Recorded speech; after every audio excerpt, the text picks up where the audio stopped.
네, 안녕하세요. 김어준입니다. 이정열 공장장 대행. 네. 사무장에서 출세했습니다. 잘하고 있나 저는 안 궁금합니다. 못해! 전혀 못해! 무슨 꿀보이스 깔끔하다 뭐 이런 말도 있는데 들어보니까 전혀 걱정이 안 됩니다. 예. 제가 어디 갔냐 궁금해하신 분들 궁금해하지 마시고요. 저는 잘했습니다. 새해 뵙겠습니다.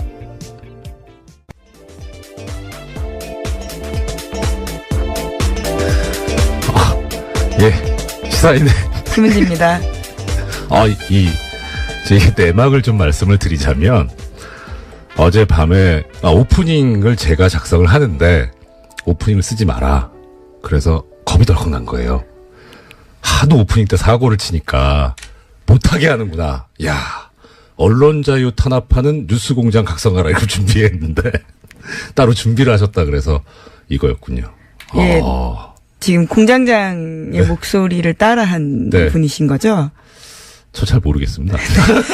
네. 웃음소리에 포인트가 있는 것 같은데요. 예. 예, 절대로 동감할 수 없습니다. 네. 자, 바로 들어가죠. 이게 굵직굵직한 소식들이 지난밤에 이제 많이 나와서 오늘 저도 또 말씀드릴 부분들이 있어서, 네. 달려보겠습니다. 자, 공장문 열겠습니다. 가시죠. 네. 첫 번째 소식이요. 조윤선 전 장관에 대한 구속영장이 기각됐습니다. 조 전 장관은 청와대 근무 시절에 박근혜 정부 국정원에 특수활동비를 상납받은 혐의로 구속영장이 청구됐는데요. 서울중앙지법 오민석 영장전담 부장판사가 기각한 겁니다. 네. 사유는 다음과 같은데요. 수수된 금품의 뇌물성 등 범죄 혐의에 대해서는 다툼의 여지가 있다라는 거고요. 또 수사 및 별건 재판의 진행 과정 등을 비추어 볼 때 도망 및 증거인멸에 염려가 있다고 보기 어렵다라는 겁니다. 네. 많은 분들께서 새벽에 눈을 뜨시고 나서 바로 혈압을 급상승시킨 뉴스였죠. 근데 이게 좀 송구스러운 말씀인데 저는 이거 좀 예상이 되는 거였어요. 어제 그래서 말씀을 좀 드리기가 좀 조심스러웠었는데 일단 이거 1인 2역을 할 수도 없고 네, 예. 영장 전담 다시 수석으로서 이게 미니 예, 인터뷰를 좀 하셔야 될 것 같아요. 본연의 업무로 돌아가서 네. 지금 그 조윤선 전 장관에 대해서 구속영장 청구가 기각이 되면서 영장 청구 기각 사유를 밝힌 게 아까 김 기자님께서 말씀드린 내용대로입니다. 수수된 금품의 뇌물성 등 범죄 혐의에 대해서 다툼의 여지가 있다. 그러니까 항상 말씀드리지만 다툼의 여지가 있다 이 말씀은 피의자가 주장하는 내용이 그대로 밝혀진다면 무죄가 선고될 가능성이 있기 때문에 그래서 이런 경우에는 범죄 혐의가 제대로 이제 나중에 유죄가 선고될 거라고 확 어느 정도 이제 인정되지가 않기 때문에 그래서 구속할 수 없다는 그런 이유인데요. 그 근거가 된 게 이제 수수된 금품의 뇌물성. 조윤선 전 장관이 정무수석 시절에 돈을 국정원으로부터 받았는데 이게 그럼 뇌물이 아니라는 거냐? 네, 이게 이 상식하고 또 좀 어긋날 수 있는데. 네, 매달 500만 원씩 5천만 원 가량의 돈을 받았다라고 그렇죠. 합니다. 예. 이 정무수석이라고 하는 자리하고 국정원, 국가정보원이라고 하는 데하고 조직하고 비교를 해보면요. 우리가 일반적으로 뇌물이라고 생각을 할 때 어떤 경우냐면, 내가 이러이러한 현안이 있는데 당신이 그거를 해줄 수 있는 자리에 있으니까 이것 좀 해줘라 하면서 금품을 주는 거잖아요. 그러면은 국가정보원 입장에서 볼 때 정무수석한테 그런 청탁을 할 만한 사유가 뭐가 있을까? 사실 따져보면 없어요. 그래서 이제 이 만약에 뇌물을 주는 상대방이 대통령이면 이거는 뇌물이 되죠. 왜냐면은 국가정보원의 인사권을 대통령이 가지고 있기 때문에 그래서 인사청탁한다는 그런 어떤 포괄적인 직무 관련성을 가지고 줄 수 있는데 이건 약간 좀 약간 그렇다라는 생각을 했었어요. 근데 그 전에 이게 처음에 문제가 됐던 그 사안이 뭐였냐면 문고리 3인방에 대해서 이걸로 이제 뇌물로 구속영장 청구가 있었는데 그때 사실 좀 걱정이 됐었거든요.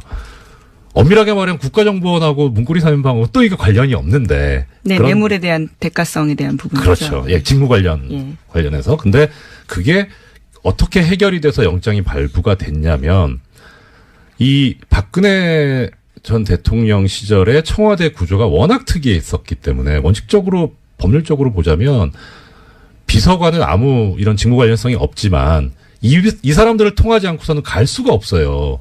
접근이. 그러니까 결국 이 문고리 3인방과 박근혜 전 대통령을 하나로 볼 수 있는 거죠. 일종 공범의 형태로 볼 수 있기 때문에 그래서 법원이 그런 관점 하에서 인정하고 나갔을 수 있는데 문제는 당시에 검찰이 얘기했던 거는 이 박근혜 전 대통령과 비서관들을 한 몸으로 본 게 아니라 통으로 청와대라고 하는 그런 관점으로 바라봤었더라고요. 그래서 나온 말이 상납이라는 말이 나왔었고 근데 그때 영장이 그대로 발부되고 통과가 되니까 이번에도 같은 구조를 유지했던 게 아닌가 싶은데 사실 좀 그렇죠. 게다가 여기에 이 지금 기름을 부은 게 뭐냐면 그 판결이 옳은 건 저는 아니라고 생각하는데 이 조윤선 전 장관에 대한 예전 1심 판결. 네, 블랙리스트 혐의에 대해서요. 블랙리스트에 관해서. 네, 진행 중입니다. 예, 이제 선고만 남았죠.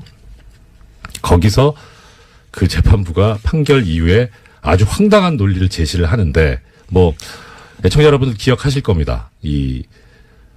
어차피 보수 정권이 잡았으니까 보수적인 견지를 유지해야 되니 진보적인 보수적이지 않은 사람들 연예인들에 대해서 지원을 하지 않을 수도 있는 거 아니냐 이런 황당한 얘기를 하거든요. 그리고 그다음에 조윤선 전 장관 같은 경우에는 그 당시 판결에서 보면 구조를 판결에 나오는 그런 이유에 따라서 봤을 때 구조가 뭐였냐면 이분은 아무것도 모르는 분이었잖아요. 허수아비였잖아요. 그러니까 그걸 그대로 지금 1심 판결이 그렇게 나와 있고 아직 그 판결이 뒤집어지기 전인 이상 영장전담 재판부에서 볼 때는 이분은 허수아비인데 돈을 받았어요. 그러면 이걸 뇌물이라고 볼 수 있겠느냐. 이 돈을 받은 게 옳다, 잘한 거다 이런 차원을 떠나서 과연 이게 뇌물로 볼 수 있는 범죄냐 하는 데 대해서 인정하기가 그렇게 쉽진 않았을 겁니다. 근데 우리 애청자분들께서도 잘 알고 계시겠지만 지금 서울중앙지방법원의 영장전담 판사들이 너무 황당한 결정들 많이 해왔잖아요. 근데 저는 이거는 그냥 죄송합니다. 수긍이 가는 그럴 수도 있겠다라는 그런 결정인데도 불구하고 큰 믿음이 안 가는 게 전과들이 너무 많아서 그래서 다른 생각으로 한 게 아닐까. 그러니까 해설을 해드리긴 해드립니다만 사실 좀 의구심이 있기는 있습니다. 그래서 총체적으로 보면 이 결정에 가장 큰 문제점을 제공한 데는 종전 1심 재판부입니다. 그 판결이 지금 여기에 영향을 상당히 미쳤었고 그래서 지금 검찰에서 재청구 얘기도 나오고 있는데 오히려 이 항소심 판결이 나오는 거를 지켜보고 하는 게 어떨까 싶은 생각도 듭니다. 거기서 만약에 1심 판결이 뒤집어진다면 그거 할 수도 있죠. 거기서 다시 법정 구속이 될 수도 있고 하니까 여기에 그렇게 좀 더 집중하는 게 과연 필요한지 약간 의문이 들고요. 또 하나는 검찰의 수사 계획이 뭐였는지는 저로선 정확히는 알 수는 없는데 사실 정무수석이 돈을 받았고 이게 뇌물이라면 비서실장, 그다음 대통령 여기까지도 당연히 연결이 돼야 되는데 이걸 향후에 수사하려고 한 건지 아니면은 거기는 혐의점이 발견이 안 돼서 지금 조윤선 전 장관까지만 얘기를 한 건지 그거는 잘 모르겠어요. 그런데 이 돈을 주게 된 이유와 관련해서 금품을 제공한 그 쪽에 이야기가 있었다고요. 네, 죄송합니다. 어제 채널A 쪽에서요, 조윤선 전 장관의 방어 논리에 대해서 좀 보도를 한 바가 있습니다. 그 내용들을 보면요, 이병기 전 국정원장과 조윤선 전 수석의 친분 때문이다라는 건데요. 이를 지시한 이병기 전 국정원장은 개인적 친분 때문에 돈 줬다라고 진술했다고 합니다. 그래서 월 500만 원 정도는 큰 돈이 아니다라고 여겼다라는 이야기도 했다고 하는데요. 그래서 국고손실죄로 위반이라면 합당한 처벌을 받겠지만 뇌물은 아니다라고 주장하고 있는 겁니다.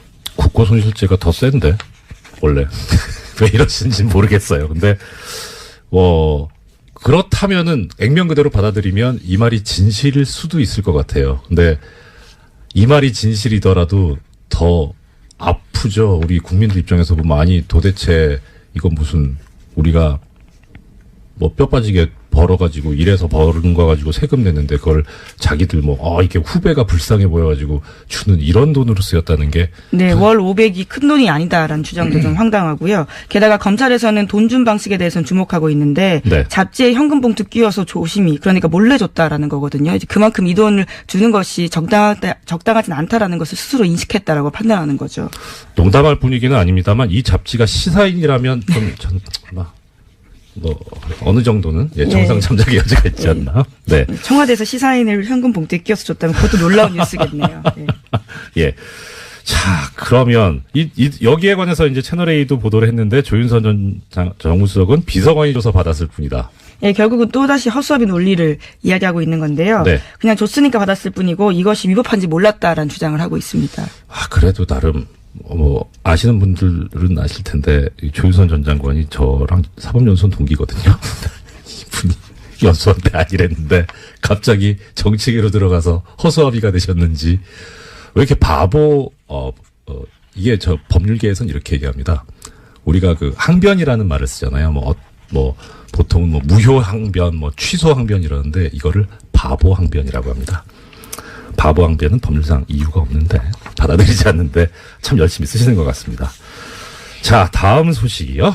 네, 우병우 전 민정수석의 구속적부심 청구는 기각됐습니다. 법원은 우 전 수석에 대한 구속수사가 필요하다라고 판단을 한 건데요. 어제 심리를 진행한 곳은 서울중앙지법 형사합의 2부였습니다. 네. 애청자 여러분들 다 검색해 보셨으니까 아시죠? 이우철 부장판사, 그 심리로 열려서 결국, 적부심 청구가 기각이 됐어요. 그래서 어제 기각될 것 같다고 말씀을 드렸는데. 예, 적중하셨네요. 그렇죠. 확률이 50%잖아요. 예. 이거 아니면 저거였는데. 그래도 맞추기는 어렵죠. 예. 사실 어저께 말씀을 드릴 때 이게 워낙에 뉴스공장이 영향력이 큰 방송이라서 말씀을 잘못 드리면 이 재판에 영향력을 행사하려고 하는 게 아닌가 싶어서 되게 조심스러웠는데 이우철 부장판사가 저하고 같은 재판부에서 근무를 했었거든요. 1년 동안. 속속들이 잘 알아요. 이 성향을.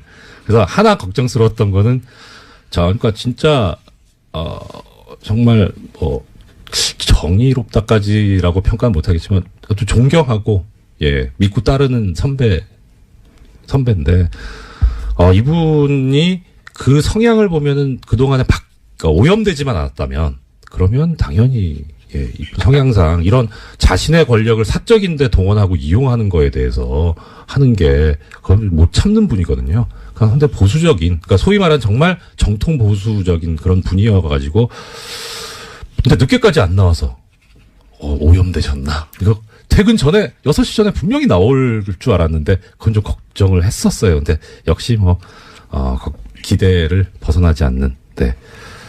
근데 또 한편으로 이제 이건 어떤 개인적인 거 말고 구조적인 걸 말씀드리자면 이게 원래 구속적 부심의 본래 모습이에요. 지금 영장을 발부했던 권순호 부장판사가 사법연수원 26기거든요. 그 다음에 이우철 부장판사가 사법연수원 25기입니다.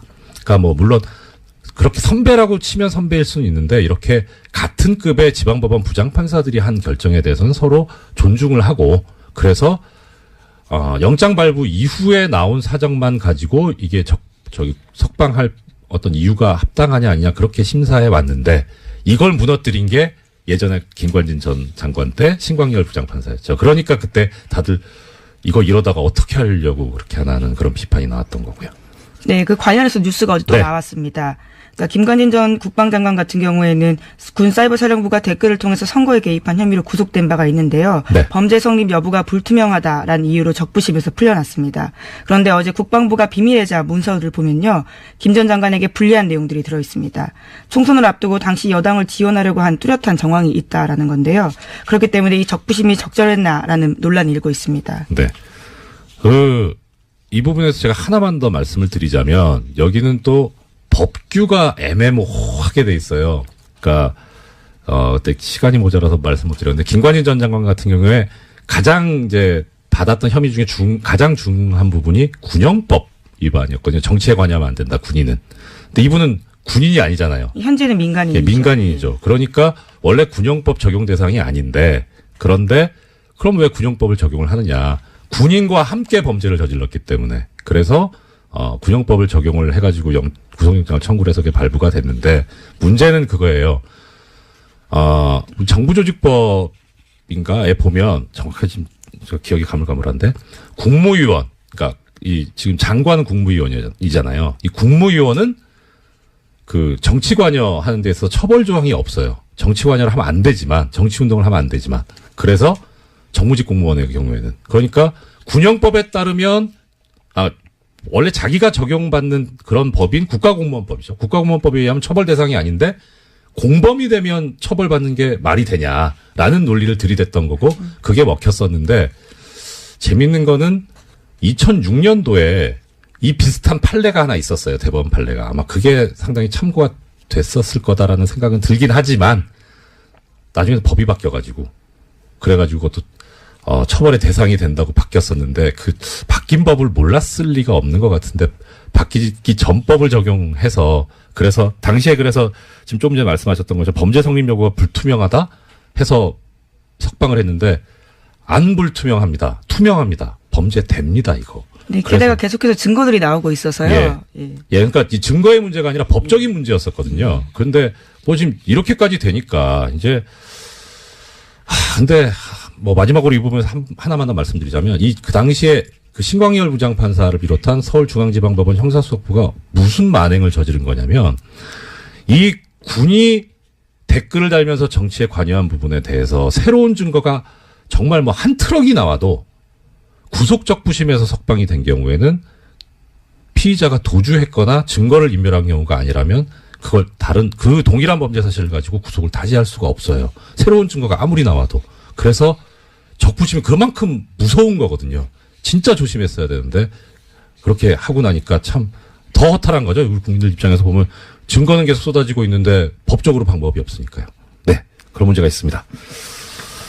예, 다음 소식은요. 네, 어제 한일 위안부 합의 검증 보고서가 나왔습니다. 이면 합의는 없었다라는 박근혜 정부 발표는 거짓말이었다라는 건데요. 비공개 합의문이 따로 있었습니다. 2015년 공개한 합의문에서 한국 정부는 주한 일본 대사관 앞에 소녀상에 대해서 적절히 해결되도록 노력한다라고 명시했는데요. 하지만 일본 요구로 만들어진 비공개 문건은 따로 있었습니다. 여기에서 어떻게 이전할 것인지 구체적으로 한국 정부 계획 묻고 싶다라고 하니까요. 한국 정부에서는 적절히 해결되도록 노력한다라는 내용을 넣었습니다. 뿐만 아니라 제3국에서 소녀상이나 기린비 설치하는 것이 적절하지 않다라는 일본 쪽의 이야기에 대해서도요. 노력하겠다라는 답을 했습니다. 네. 일단 이 문제에 관해서는 잠시 후에 우리 정대협의 윤미향 대표님 모시고 말씀을 들을 예정이어서 거기서 자세히 나오겠습니다만은 그냥 어떻게 보세요? 저는 이 위안부 피해자 이 관련 한일 합의를 보면서 그러니까 법률적으로 보면 첫째는 장관들이 했잖아요. 그러면 국가를 대표해서 이제 양국에서 나왔단 말입니다. 합의를 했어요. 그러면 합의를 했으면 약속을 했다는 거 아닙니까? 국가 간의 합의는 서로 지켜야죠. 국제법상. 근데 국제법상 이런 합의를 우리는 뭐라고 부르냐면 조약이라고 부르잖아요. 국가 간의 합의를 한 거. 근데 지금 정확하게 그 조약이 기억은 안 나는데 조약으로서 성립이 되려면 원칙적으로 문서가 있어야 되거든요. 근데 문서가 없어요. 그래서 이게 과연 조약이냐. 국제법적으로 지켜야 될 의무가 있는 합의인 거냐. 근데 게다가 비공개까지 있어요. 조약은 문서로 하는 거니까 공개되는 게 원칙인데 비공개 합의라면 이건 더더욱 지킬 필요가 없는 거 아니냐 하는 생각이 들었고 또 하나는 왜 이런 합의를 하느냐. 내용도 보면 이 TF에서 발표할 때 나왔지만 너무 일방적이었다라는 거잖아요. 왜 이렇게 굴욕적으로 일방적으로 퍼졌나 일본에. 예. 그러면 뭔가 다른 걸 얻은 거 아니냐 하는 그런 의심이 들어요. 뭘 얻었을까? 이것도 한번 밝혀서 조사해서 밝혀봐 주셨으면 좋겠고요. 총체적으로 저는 이런 생각이 듭니다. 이거 역적질입니다. 대한민국은 민주공화국인데 대한민국의 국민인 위안부 피해자 할머니들의 의사를 전혀 고려하지 않고 그분들의 인권에 반해서 나라를 팔아먹은 것과 같지 않냐. 저는 그렇게 생각합니다. 네, 어제 나온 내용들을 보면요. 박근혜 전 대통령이 연내 타결을 압박하면서 결과적으로 우리 정부가 끌려다니는 모습들을 만들게 됐다라는 겁니다. 네. 그 관련해서 그런 얘기가 있던데요. 뭐 이거 저기 외교 관계상 그거 하면 안 되지 않냐. 저기 공개를 그런 얘기가 있던데 그건 또 어떻습니까?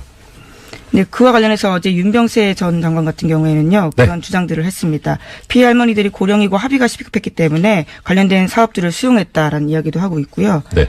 예. 하지만 어제 또 불가역적 관련된 표현에 대해서도 나온 부분들이 있는데 네. 원래 굉장히 문제가 된 표현이지 않습니까? 그렇죠. 우리 쪽 요구와는 굉장히 다르게 쓰였다라고 하는데요. 일본 정부에 의해서 이 불가역적 표현이 오히려 일본에 유리하게 쓰였다라고 합니다. 예.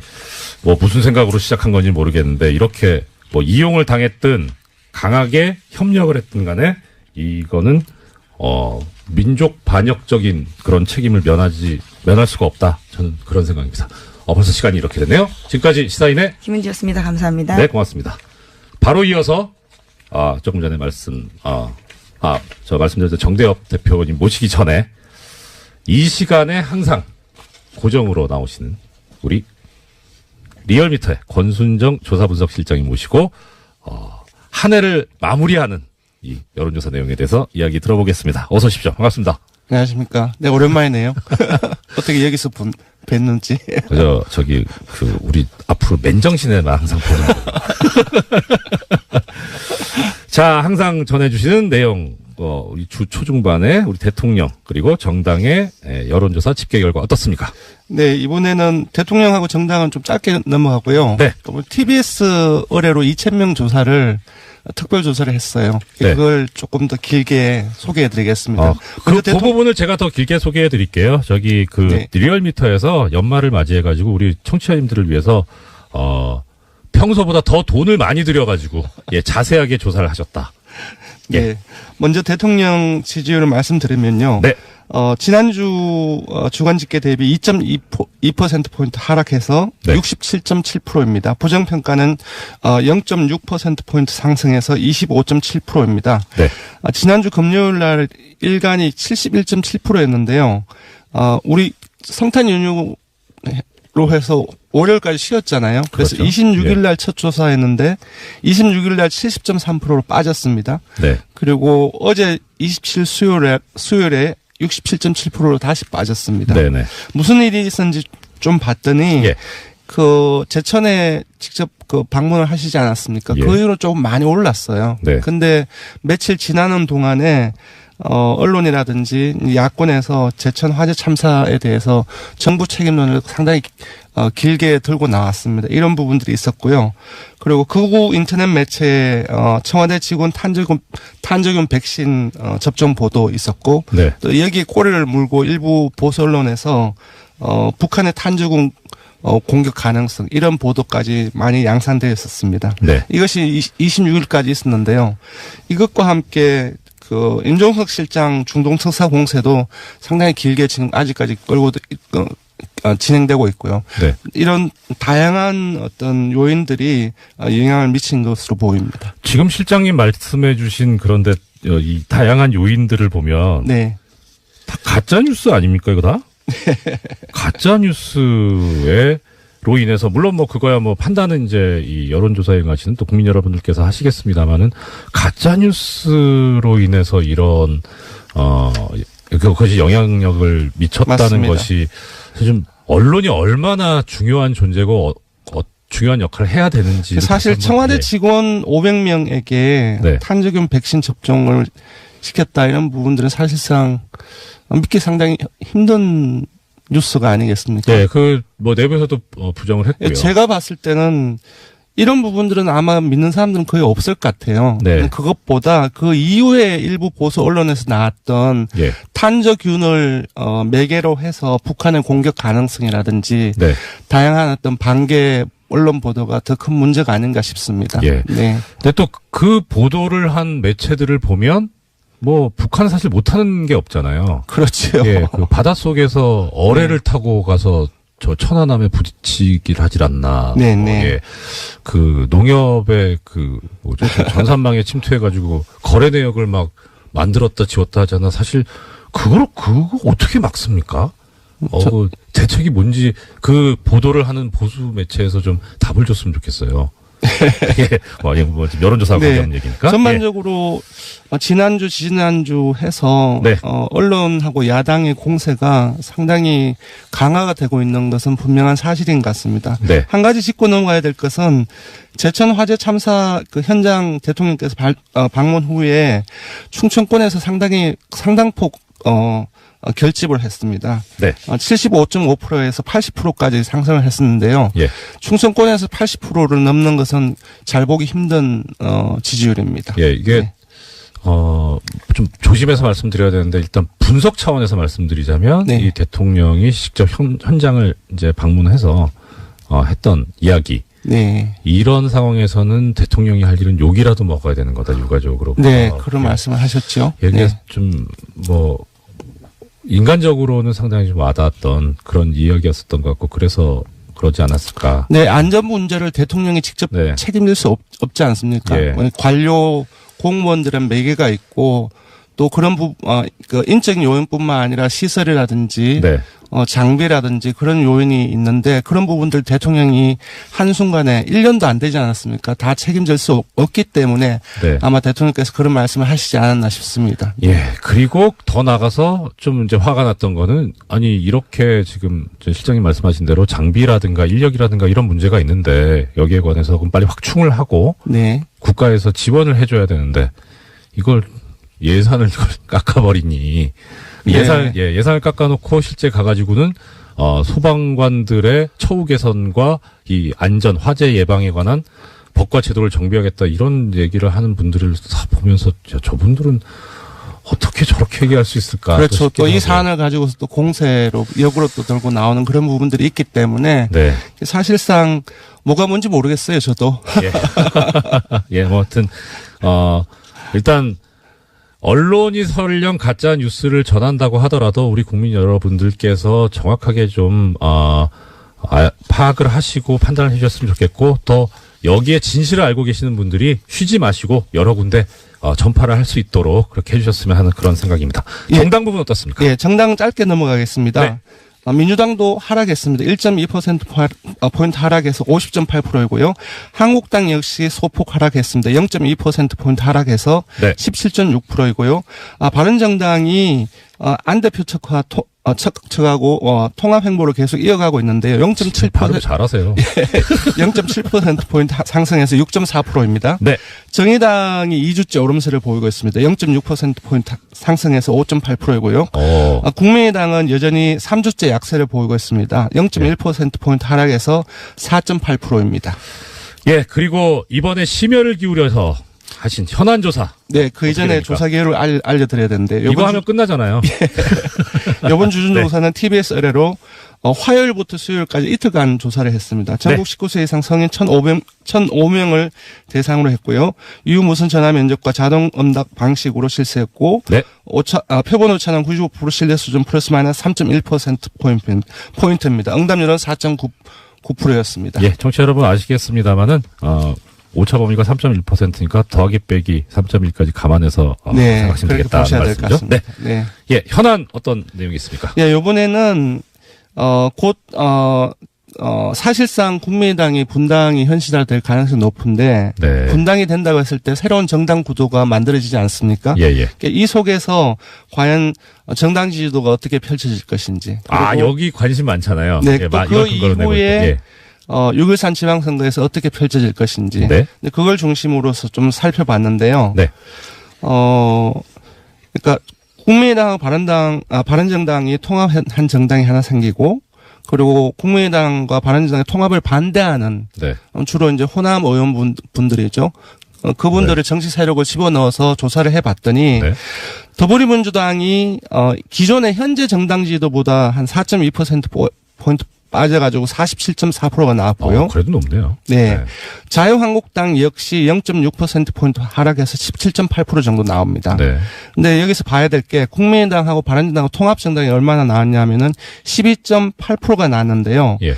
이것은 통합하기 이전에 국민의당 6.8%, 바른정당 5.6%하고 합친 12.4%보다 0.4%포인트 높은 겁니다. 그러니까 사실상 통합의 효과는 상당히 미미하다라고 봐야 될 것 같습니다. 시너지가 지금 상당히 통합하자는 통합파의 근거인데. 네네. 예, 실제 조사상으로는 그렇게 많이 나오진 않는다. 네. 예. 여기서 한 발 더 들어가면 네. 이런 정당 구도 하에서 6.13 지방선거에서 누가 실제 현재 지지율보다 득표율이 더 높을 것 같냐 네네. 이렇게 물어봤습니다. 왜냐하면은 모든 선거에서 당시의 지지율보다 득표율이 많이 나오고 적게 나오는 정당이 있거든요. 그렇죠. 그랬더니 국민의당하고 바른정당의 통합정당에 많이 나올 거라고 하는 응답이 11.1%가 나왔습니다. 단순 비교는 어렵겠지만은 네. 아까 기억하실지 모르겠지만 예. 12.8%가 통합 효과로 해서 나왔던 수치인데 네. 더 많은 득표를 올릴 것이라고 한 응답이 11.1%가 나왔습니다. 줄어든 것이죠. 줄어든 거죠. 예. 네. 거참. 그 지금 조사 그럼 더 올라가는 당은 어느 당이? 그러니까 사실상 이걸로 해서 뭘 알 수 있냐면은 네. 지금 현재 국민들 이 초반기에 쇼텀의 어떤 그 양당의 통합 효과하고 이후에 지방선까지 이어질 어떤 그 시너지 효과를 에 대한 전망을 이제 보는 것인데요. 네. 그것이 사실상 긍정적이지 않다라고 해석해야 될 것 같습니다. 예. 그럼 이 부분에 있다가 나오실 박지원 대표께 여쭤봐야 되겠네요. 예, 이 부분에 관한 조사 결과는 어떻습니까? 네. 이번 특집 조사는 TBS를 어제 하루 동안 실시했습니다. 전국 19세 이상 성인 2,029명을 대상으로 실시했고요. 무선 유선 자동 응답 방식으로 실시했습니다. 표본 오차는 95% 신뢰 수준 플러스 마이너스 2.2%포인트, 응답률은 4.1%였습니다. 예, 현안 조사까지 하신다고 너무 고생 많으셨고 한 해 동안 좋은 소식 전해주셔서 고맙습니다. 지금까지 리얼미터의 권순정 조사 분석 실장님이었습니다. 감사합니다. 고맙습니다. 예. 조금 전에 권순정 조사분석실장님 나오셨었는데, 우리 1972님께서 오늘 말이 너무 꼬이신다. 마치 전날 마신 술이 덜 깬 것 같다. 이렇게 문자를 주셨는데요. 약주를 어제 드신 건 아니고, 어제 밤을 새셨답니다. 일 때문에. 그래서 연말을 맞이해서 이제 조사해야 될 게 많아가지고, 그래서 끝나고 나서 나가시면서 한숨을 푹 쉬더라고요. 워낙 긴장을 했는데, 많은 응원 부탁드립니다. 자, 아까 말씀드렸던 대로 우리 위안부 문제와 관련해서 한일 간에 이면 합의가 있었다. 화가 나가지고. 자, 많은 국민들께서도 분노하고 계시는데요. 일본과의 굴욕적 죄송합니다. 목이 메이네 이 부분은. 네, 굴욕적 합의도 문제지만 합의 이후에 우리 정부가 이 할머님들과 국민들을 속여왔다. 이 충격을 주고 있는데 전문가이신 우리 한국정신대 문제대책협의회 상임대표이신 윤미향 대표님으로부터 이 문제에 대한 입장과 해설을 직접 들어보겠습니다. 반갑습니다, 대표님. 네, 안녕하세요. 네. 이런 일이 있어서 또 만나네요, 그죠? 그러게 말입니다. 자, 바로 네. 중요한 문제고 들어봐야 될 말씀들이 많으니까 바로 가겠습니다. 자, 1억으로 벌써 지금 합의가 나온 지 이제 2년째 되는 날인데 어제 그 보고서 특히 이면 합의 여기에 대해서 어떤 입장을 가지고 계십니까? 참담했죠. 예. 그러니까 지난 2년의 시간이 주마등처럼 지나갔고요. 그 뒤에 한일 합의 이후에 있었던 저희 정대에 대한 탄압이라든가 또 저희들이 해외 캠페인을 다니고 평화비를 세우고 할 때마다 보였던 일본 정부의 비상식적인 대응들, 그게 한일 합의 이전과 이후가 너무나 확연하게 달라진 그런 모습들. 그게 다 이면 합의였구나. 네. 한국 정부의 그런 어떤 발언 속에서 국제사회에서조차도 성노예라는 말이 사라졌던 것. 네. 상상할 수 없었거든요. 네네. 근데 일본 정부가 그 뒤에 뭐라고 얘기했냐면 성노예라고 하는 것 합의에도 포함되어 있지 않았었다. 이런 내용을 한번 해서 제가 깜짝 놀란 적이 있어요. 그런 일이라든가 평화비가 그 해외에 건립될 때 해외 단체들이라든가 특히 해외 한인 단체에다가 공문을 보냈다, 외교부가. 해외에서 소녀상을 세우는 일에 해외 한인 단체들은 관여하지 말라라든가. 어느 나라 정부입니까? 그러니까요. 그런 여러 가지 일들이 있었어요. 저희들이 비상식적으로 느껴질 만큼 그런 일들을 보면서 분명히 뭔가가 있다. 그래서 한국 정부에게 이면 합의가 있지 않느냐라고 했을 때 뭐라고 얘기냐면 그런 거 없다. 그러면서 저희들에게 오히려 질책했거든요. 너희들 왜 그러냐는 식으로. 근데 결국은 이렇게 증거로 드러나고 보니까 눈물도 나고 참담하고, 야, 이게 진짜 우리가 어떤 대한민국에서 살았던 건가. 우리도 이런데 피해자들은 얼마나 고통스러웠을까. 사실은 뭐 저희 김복동 할머니가 지금 계속 자리에서 못 일어나고 있는데 예, 좌절과 예. 억울함 때문에 그렇습니다. 그 문서에 그 이변합의에 보면 이제 뭐 정대협 얘기도 나와 있습니다. 시민단체가 불만을 제기할 경우에 한국 정부가 설득하기로 했다. 네. 그건 정말 어떠셨어요 기분이? 부끄럽기도 했고요. 아 예. 제가 이런 나라에 산다라는 게 예. 아니 한 나라의 NGO의 활동에 대해서 예. 그거를 다른 나라 정부에다가 그것도 관계국에다가 네. 같은 문제를 가지고 있는 관계 상대국에다가 우리나라 NGO를 설득하겠다. 그 얘기는 설득해서 듣지 않으면 탄압하겠다라는 얘기로 들리는 거죠. 그렇죠. 그 뒤에 일어났던 여러 가지 일들 일본 정부는 얼마나 웃고 있었겠어요. 그러니까요. 그러니까 자기네들 일본 정부 입장에서 봤을 때도 제가 그 얼마 전에 일본 오사카를 갔을 때 공항에서 약 30분 동안 조사를 당하고 그런 적이 있었는데 예. 너무나 당연한 거죠. 니네 나라도 그러는데. 니네가 약속했잖아요. 그렇죠. 그런 예. 거죠. 그러니까 그런 일들이 이면 합의 속에서 정대협이 그만한 단체였나 봐요. 저희 실무자가 5명, 6명, 저 대표 포함해서 6명이 올인해서 정말 이 일을 하고 있는데 할머니들 찾아가고 나라를 찾아다니고 유엔을 찾아다니고 이런 일들을 하고 있는데 이게 이 나라가 NGO를 지원하고 뭐 할지는 못할 망정. 예, 대표님 근데 정대협이 중요한 단체인 건 맞습니다. 예, 그거는 인정하셔야 됩니다. 네. 예. 자, 그리고 또 많은 국민들께서 분노하고 있는 부분이 그겁니다. 불가역적 해결이라고 하는 그 부분. 근데 원래 우리 쪽에서는 뒤쪽에 피수식어가 다른 불가역적 사죄. 그러니까 니네들 딱 죄송합니다. 용서 구하고 반성하고 다시는 뭐 옛날에 뭐 이랬니 저랬니 왈가왈부하지 말고 딱 깔끔하게 사과해라 그런 표현으로 쓰자고 한 건데 불가역적 해결로 바뀌어버렸습니다. 어떠셨어요? 그것도 정말 폭력적이죠, 그죠? 폭력적이죠. 그러니까 저희들이 일본 정부에게 요구했던 것은 뭐였냐면은 사죄를 하되 네.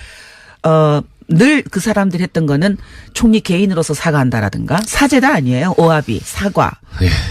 excuse me 하는 것처럼 예. 실례합니다, 미안합니다 하는 거죠. 예. 그러니까 사과하고 그다음에 또 그런 일이 없었다. 왜냐하면 개인적으로 한 것이기 때문에 네네. 그런 일을 저희가 20년이 넘게 계속 겪었기 때문에 네. 번복할 수 없는 방식으로 사과를 하라, 사죄를 예. 하라. 그게 예. 내각 결의 방식이든 국회 결의 방식이든 그것을 요구해 왔어요. 그렇죠. 그랬더니 사죄가 번복할 수 없는 방식이 아니라 예.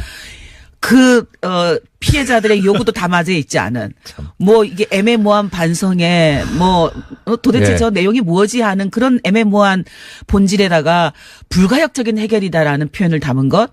근데 무엇보다도 저희가 이해가 안 가는 것은 왜 한국 정부는 네. 원래 처음에 제기할 때는 번복할 수 없는 불가역적 사죄를 요구했다가 일본 정부가 거꾸로 불가역적 해결을 요구하고 예. 사죄 앞에는 불가역적이 빠지거든요. 네네네. 그러니까 그것을 받아들일 수밖에 없었을까? 오, 얼마나 무능했길래. 그러니까 왜 그런 걸로 혹시 생각하고 저희가 아직 파악하고 모르겠어요. 계세요? 뭐 그래도 계속 이쪽에 일을 해오셨으니까 뭔가 일련의 정부의 어떤 행동이나 이런 걸 보면 뭐 이렇게 좀 짐작 가는 거 그냥 없어요? 단지 저희들이 지금 추측하는 것은 전 네. 맥락으로 미국의 압력이 가장 컸고 네. 왜냐하면 박근혜 정부가 자초한 거였죠. 예. 위안부 문제에 대해서 피해자와 국민이 납득할 수준의 어떤 해결을 갖고 오지 않으면 나는 아베와 정상회담을 하지 않겠다. 아베 그러니까 정권에 대해서 박근혜 네. 정권이 가장 처음에 던졌던 예.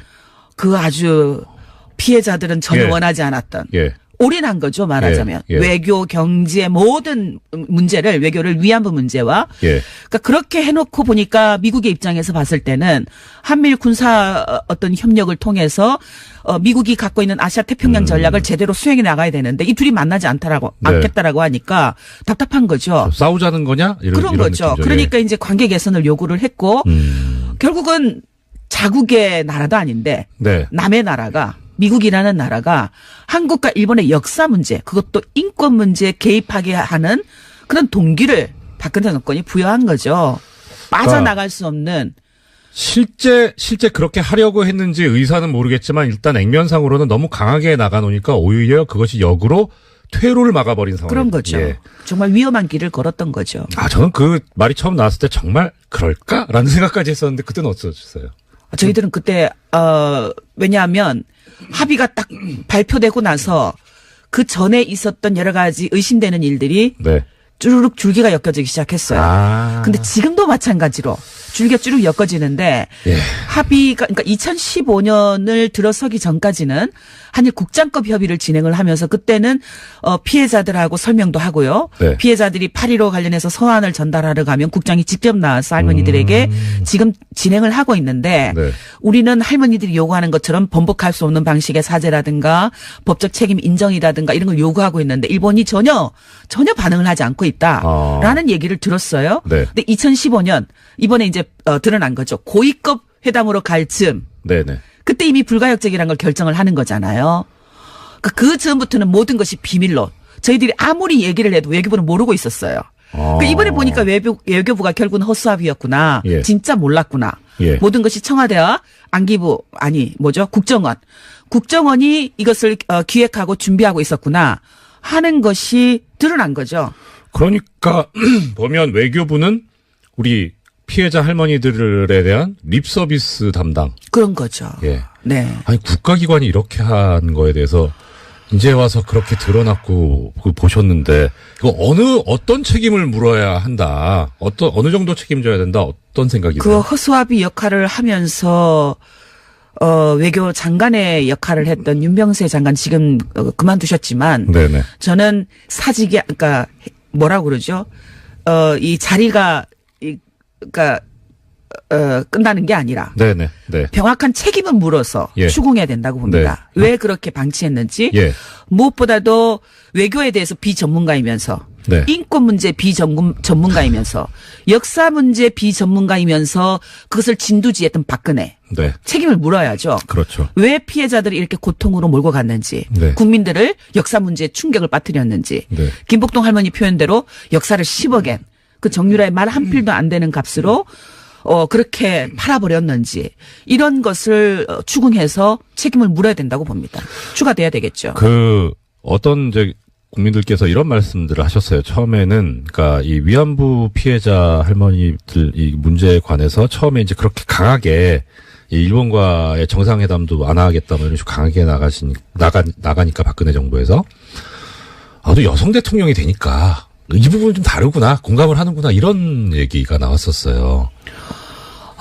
근데 사실은 또 그렇게 보는 분들도 있었겠죠. 네, 역시 좀 다르다라고 네, 네. 그렇게 시작을 받겠죠. 근데 저희들은 걱정을 하기 시작했어요. 네. 저 선언은 오히려 피해자들에게 희생을 만들어낼 수 있을 텐데. 물론 이제 뭐 해외 언론들이나 방송이 저희들에게 그 입장에 대해서 어떻게 생각하느냐라고 네네. 인터뷰를 할 때는 저도 그때는 외교를 약간 했던 것 같아요. 뭐 대통령의 뜻이 그만큼 강하다는 거 아니겠습니까? 예. 그런 식으로 이야기를 하면서도 그러나 걱정입니다. 예. 라는 얘기를 할 수밖에 없었는데 네. 사실은 위험한 길로 들어선 거였죠. 그렇죠. 그건 바람직한 일이 아닌데 저는 좀 걱정이 지금 정부도 그러니까 일본이 지금 거꾸로 이제 아베가 그걸 올인하고 있거든요. 네. 위안부 문제와 모든 외교를 그 하나로 예. 원트랙으로 지금 하고 있거든요. 네. 뭐 위안부 안 하면 모든 걸 안 하겠다고 하는 거잖아요. 네. 위안부 안 하면 평창도 안 하겠고 위안부 안 하면 너희들 안 만나겠다라는 거잖아요. 그러니까 거꾸로 그렇게 하고 있는데 이제 문 말씀 정부가 주셨는데 저희 일부 네티즌들은 그렇게 얘기합니다. 일본에서 그렇게 얘기하니까 하지 마, 오지 마 이런 얘기도 하고 있습니다. 그런 얘기 볼 때마다 저는 이제 댓글을 할 수가 없는데 네네. 또 현실이라는 게 정치라는 게 그럴 수가 없잖아요. 예, 그건 네, 그렇죠. 외교가 모든 뭐 위안부 문제만 있는 것은 아니고 풀어야 되는 건데 그건 정부가 지혜롭게 풀어야죠. 예. 네. 시간이 부족한데 꼭 여쭤보고 싶은 말씀 한 두세 개만 더 여쭤보겠습니다. 먼저 자 이제 그러면은 대표님께서 보시기에 이거 이제 어떻게 해결했으면 좋겠습니까? 답은 이제 나왔잖아요. 예. 정부가 무엇을 해야 될지 네. 한일 합의가 폐기돼야 되는 건 맞고 네. 근데 폐기되기 위해서 어떤 절차를 거쳐야 되느냐. 네. 지금 피해자들이 가장 불편해하고 있고 국민들이 힘들어하고 있는 그 10억엔을 어떻게 반환할 것인가. 네. 그리고 화해치유재단을 해산하는 과정을 네. 밟아가야 되는 것 예. 사실은 어려운 문제예요. 뭐 정치가 그 대통령은 더 골치 아프겠죠. 외교장관은 더 골치 아플 것이고. 근데 어떻든 해야 되는 숙제이니까 저는 이것을 계속 시간을 끌고 이걸 유지해 나가는 것은 1년, 2년, 3년, 1년 만에 끝날 수 있는 외교의 어떤 그 갈등 갈등을 10년, 20년 계속해서 남겨주는 역할을 할 수 있다고 생각을 예. 합니다. 예. 그러니까 지금 이런 TF팀의 결과 발표가 나왔을 때 정부가 이것을 근거로 해서 뭐 명확하잖아요. 국민들도 지지할 것이고 일본과 어떤 재협상이라든가 이런 건 지금 당장 어렵더라도 예. 대외적으로 대내외적으로 합의에 대한 명확한 정부의 입장 입장은 표시해야 그리고 된다. 위안부 문제가 어떻게 해결해야 된다. 그건 피해자 중심. 정대협의 임미영 대표님이었습니다. 네네네. 제가 법사위에서 우리 이정열 판사 예. 얼마나 옹호했는지 아세요? 뭐 청탁을 드린 변호사비 것도 내세요, 아닌데. 아무튼. 예, 청탁 드린 것도 아닌데. 청탁은 안 했지만은 예. 정의롭게 했죠. 예. 그러니까 아유, 이제 입장 변호사로 그렇습니다. 돈 버니까 지금 변호사 아닙니다. 아직 안 해요? 네. 오. 아직 지금 사무장. 아직이라고 하기는 사무장에서 할 사무장. 것 같습니다. 네. 사무장 월급이라도 예. 나한테 후원금이라도 보내야 돼요. 대표님 기왕 얘기가 나왔으니까 제가 청탁을 하나 드리자면, 여기 이 출연료가 짭짤한 모양이더라고요. 그래요. 예. 그러면은 네. 안 그래도 이 방송이 훨씬 좋아졌어요. 김어준 공장장이 할 때는 이거 엉망이었어요. 그런데 그렇습니까? 굉장히 청취율도 좋고 예. 훨씬 잘한다 하니까 우리 법사위에서 제가 네. 법무부에다 조치를 해가지고 예. 김어준 입국 금지 입국 금지. 이 조치를 하고 그 대신 생활비는 제가 좀 보내주려고 그래요. 이것도 그런 한 배려까지. 1년만 안 오면은 네. 교통방송 빵 뜨네. 그동안 그리고 듣던 그 양반은 예. 좀 질이 낮아서 안 해야 돼요. 제가 차마 그 말씀까지는 못 듣겠는데. 아니 질이 부장판사님은 고질이고 저도 상당한 중질이고 거긴 저질이에요. 그거 우리가 아는데 예. 왜 아느냐. 그것도 제일 많이 들어요. 다녀보면요. 예. 김어준 공장장 하는 거 재밌게 들었습니다. 아니 우리 전라남도 예. 부산 가도요. 거기까지는 사실 안 들리거든요. 그렇죠. 여기는 라디오로 가는 건 아니죠. 네, 외부로 듣고 뭘로 듣고 다 얘기해. 네. 그러니 이거 주기도 못하고 살리도 못하고 안 나오지도 못하고 나오지도 못하고. 사실 그러니까 저까지 저질돼요. 대표님께서 잘 해주시니까 그래서 물론 좋은 저는 건데. 굉장히 훌륭하지만은 네. 내 파트너가 이정열 부장판사 같이 훌륭한 분이 한다면은 고질의 진행자가 한다면은 훨씬 올라가니까 오지 말게 하자. 대표님 근데 고질하신 게 괴질로 들립니다. 오늘 모셨는데 항상 그 대표님 나오시면은 그 김어준 공장장이 이제 안녕하십니까라고 인사를 드리면 안녕하지 못한다고 그렇게 최근에 계속 말씀해 오셨는데 어제 그 가처분 결정도 나오고 해서 정말 안녕하시지 못할 것 같은데 어떠세요? 우리가 가처분은 네. 이 판사 재판장은 네. 오른 눈으로 볼 때, 왼 눈으로 볼 때, 두 눈 다 뜨고 볼 때마다 틀리더라고요. 판결문이. 네. 그래서 재판장은 네. 저처럼 예. 일목요연하게 보는 사람이 재판장이 돼야 되는데 제가 뭐라고 어제 말씀드리지 재판장 못해요. 예. 아니 진짜 그래요. 저는 일목요연하게 봐요. 그래서 제가 잘하는 거예요. 어제 그 판결문 내용을 보면 네네. 제가 11년째 예. 이 법사위원을 하고 있기 때문에 부장판사 출신 사무장보다는 제가 훨씬 나아요. 저는 사무장 경력이 아직 이제 3년밖에, 그렇죠. 4년밖에 안 됐습니다. 네. 저는요, 감옥도 살아보고, 예. 재판도, 지금도 재판 받는다니까요. 네. 얼마 전에 또 소식이 있더라고요. 네, 1월 달에 이제 선고하는데, 네. 아무튼, 예. 그 판결문 내용을 보면은, 이 투표는, 예. 즉, 신임 투표는 법적인 효력이나 의무를 발생하는 투표가 아니기 때문에, 투표를 중단시켜야 할 긴급성이 없다고 판단한 것입니다. 네. 거기다가 판결문에 재신임이 부결되더라도 네. 안철수 대표가 사퇴해야 하는 의무가 없다고 했고 네. 당원들의 의사를 묻는 것에 불과하다. 이렇게 해석을 했거든요. 법적 문제가 이건 아니라는 왼쪽 얘기네요. 눈으로 본 거예요. 예. 만약 이정미 소장처럼 일목요연하게 봤다고 하면은 인용이죠. 그 아까 우리 이정열 사무장입니다. 판사께서도 네. 부장판사님도 전직 네. 우리나라는 높은 걸 좀 불러주는 게 좋아요. 사무장보다는. 사무장 높습니다. 네. 예. 예, 네. 일본 위안부 얘기했을 때 뭐 예. 그렇게 설명 들을 필요 없이 네. 위안부 협상은 파기한다. 네. 이렇게 판결문을 하듯 딱 때려버려야지. 무슨 얘기를 들어요. 필요하죠. 그렇습니다. 기왕 이제 대표님 나오셨으니까 제가 이제 오늘 대표님하고 이제 자리를 한다고 하니까 저 주위에서 여러 가지 이제 이런 걸 여쭤봐 달라고 말이 들어왔는데 그 중에 하나가 이거거든요. 뭐 법적인 것도 그렇고 명분도 그렇고 그렇지만 이 지금 국민의당 내부에서 현재 이제 진행되고 있는 전 당원 투표 이것을 거부하시는 게 질 것 같아서 그러신 거 아니냐. 반대하기 때문에. 네? 반대하기 때문에 네. 이것도 가처분 신청도 했고 네. 만신창이를 만들려고 네. 가처분 신청을 했고 네. 제가 가처분 신청하기 전에 또 법원에 제출하고 나서도 네. 이건 사법부의 판결은 항상 절차상 이런 문제가 있지만은 그것은 정치권에서 정당에서 국회에서 해결하라. 네, 자율권 보장이죠. 네. 그게 이제 공부한 사람들의 학문적 얘기고 판사들의 변명이 딱 그렇게 나온다. 이 개입하기 싫다 예. 하는 거기 때문에 우리는 인용이 되지 않는다. 네.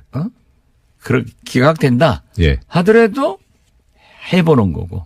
그런데 어제 소득이 있어요. 네네네. 방금 제가 읽었던 그런 예. 내용이 있기 때문에 네. 그래서 우리는 첫째는 반대한다. 예. 그리고 안철수 대표가 당무회의에서 최고위에서 얘기한 것은 통합을 반대하는가 찬성하는가. 네. 여기에 대한 전당원 투표를 하겠다고 했다가 예. 바꾸죠. 막상 실제 투표를 상황. 예. 하면서는 네. 통합을 찬성하는 안철수를 신임하냐 안 하냐 예. 이런 것으로 바꿨기 때문에 그건 예. 원천적인 무효예요. 네. 그렇지만 이것도 만약에 제가 볼 때는 어제까지 경위적으로 한 15% 투표가 됐거든요. 네네. 그런데 정치권에서 보면은 나흘간 하는데 대개 지지자가 첫날 약 70% 합니다. 예. 예. 오늘 70% 보세요. 정도? 네. 오늘은 툭 떨어질 거예요. 네. 그 충성분자들이 70%를 하기 때문에 네. 많이 하는 거 보이지만은 저는 3분의 1, 33%를 결코 요건을 채우지 못한다 이렇게 보고 있습니다. 예. 제가 아까 드렸던 질문의 취지는 그거였습니다. 그러니까 전 당원 투표, 그러니까 가처분 신청 말고 전 당원 투표 자체를 지금 반대하시는 이유가, 그러니까 이제 아니 투표해서 이기실 것 같으면 찬성하실 텐데 질 것 같으니까 투표했을 때 투표 결과가 그래서 반대하시는 거예요. 그건 아니에요. 네. 우리는 안철수 대표가 거듭 말씀드리지만은 부당한 불법적인 통합을 하려고 하고 네. 오늘 말이죠. 심지어 그 정동영, 네. 천정배 예. 이 세 분이 이현주 네 분이 당대표 나왔을 때 네네. 정동영 후보가 천정배 후보가 물어요. 바른정당과 통합할 것이냐. 그러니까 절대 하지 않는다. 그런 거 하지 않는다. 라는 동영상이 찾아내가지고 지금 카톡으로 돌리고 있더라고요. 그렇습니까? 저도 제 페이스북에 있는데 만약 여기가 지금 예. TV라고 하면은 교통방송은 TV 안 내줘야 돼. 너무 그러면 다른 방송이 죽어요. 아니 저 대표님 저 TV 있습니다. 정봉주 의원이 하는 저 충격 시대도 나가고 아니 그 뭐 제대로 된 TV를 얘기하는 거예요. 왜냐하면 다른 방송이 죽어 전부 교통방송만 시청하기 때문에. 워낙 훌륭한 방송이죠. 그래 아무튼. 네. 그럼 제가 대통령 되면 해줄게요. 이거 갈등되네요. 아무튼 예. 거기에 보면은 다 그게 나와요. 예. 제가 참 꼭 보여주고 싶은데 예. 들려드리고 싶은데요. 제가 바로 저 카톡 아이디 올리겠습니다. 저는 뭐 거기까지는 못해요. 사실이 아닌 이야기 주장을 하는 이런 것은 도저히 아무에게도 도움이 안 된다고 생각합니다. 편집해야 될 것 같은데요. 자, 그 해당 부분 바른정당과 합당하지 않겠습니까? 예. 이렇게 질문합니다. 네. 합당 추진은 없는 겁니다. 아, 예. 저는 하진 않겠습니다. 보시죠. 오늘 나오겠네요. 많이 나와요. 기사에. 예. 자, 대표님, 그리고 또 하나, 이 부분에서 이제 또, 제가 받은 질문 중에 하나가 이겁니다. 지금 정치 구단이라고 불리실 정도로 정말 이 정치계를 꿰뚫고 계시는데, 한편으로 보면, 안철수 대표 같은 경우에 합당을 했다, 탈당을 했다가 분당을 했다가 하는 그런 전과들이 꽤 있었는데, 이번에도 그런 일이 또 벌어질 것이다라는 것을 예견하시지 않았을까? 왜 모르셨을까? 예견하시고도 그러셨을 것 같지는 않은데. 그런데 당시에 어떤 판단으로 이 안철수 대표와 당을 같이 하실 생각을 하셨었는지 그런 질문을 하는 분들이 계시더라고요. 물어봐 달라고. 모르셨어요? 이런 일이 또 벌어질 거다. 원숭이도 나무에 떨어져요. 아니, 김어준 공장장 입국 금지 처분을 만들어질 정도로 이 능력 있으신 분께서 스스로를 원숭이로 비유하시면 어떻게 합니까? 그렇잖아요. 예. 사람은 누구나 오판할 수 있고. 아, 네. 그렇지만은 누구를 속인 사람이 나빠요. 아. 속임을 당한 사람이 나빠요. 그렇지만 그렇죠. 같은 사항을 예. 2번 속임을 당하면 네. 속임 당한 사람이 바보고 잘못이에요. 지금 첫 번째시다, 대표님께서는. 그런 제가 말씀이시죠. 꼭 그렇게 답변해야.